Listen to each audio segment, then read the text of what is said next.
Hi, it's Lindsay from Buy, Sell, Love Durham. Thanks for tuning in to another episode of my Tuesday morning market update. It's my opportunity weekly to share with Oshawa, Whitby and Clarington just what's happening with real estate.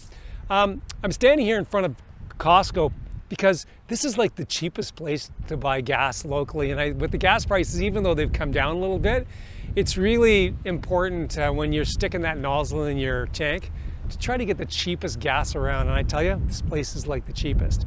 Now, before I jump into the numbers, and I'm tagging a blog post to this on this content, and there's a Warren Buffett quote which I love. He says it's not about timing the market, it's about time in the market.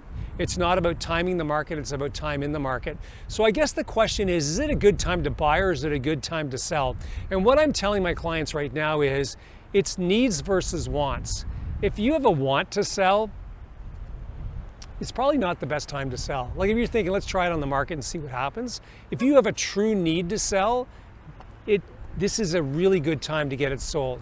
So, and what I mean by that is, if you're a buyer, there's some good deals out there. If you're a seller, the stuff is selling. There's been 177 homes sold in Oshawa, Whitby and Clarington in the last week, so there's lots selling. So we're in a bit of a shift, we're in a correction, the values have slipped a little bit, but I think that if you look, history repeats itself. So if you go back to 2017, we had a pretty major shift in values, and it started in April, and by October, we kind of bottomed out. So the average detached home in Oshawa was $668,000 in April, and by October, 6 months later, it had dropped to $516,000.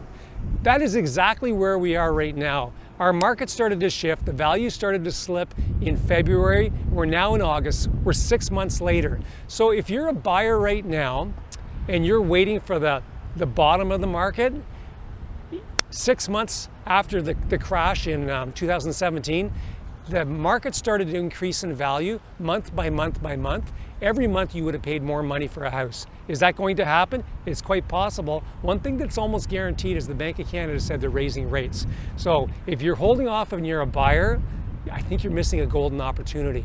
If you're a seller and you need to sell, we don't know what the future is going to bring. Just because the buyers don't know when the bottom is, we don't know if the market's going to continue to go upwards or flatten out. So if you're a seller and you have a need to sell, what we know is what we have on the table today, and this is a time to sell if you've got a true need to sell.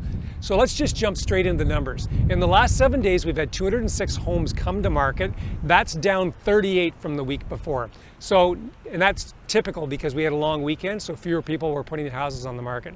We had 67 homes leave the market sold conditionally and 110 homes leave the market sold firm, which is interesting.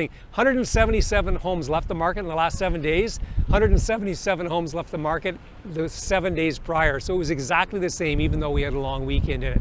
If you are curious about the market, if you're a seller or you're a buyer, and you just want to know how these numbers can actually help put dollars in your pocket, I can be reached at 905 area code 743-5555, or you can catch me at the email address at the bottom of the screen, or you can catch me right over there filling my gas up with the cheap gas from Costco. Have a great week, Oshawa, Whitby and Clarington.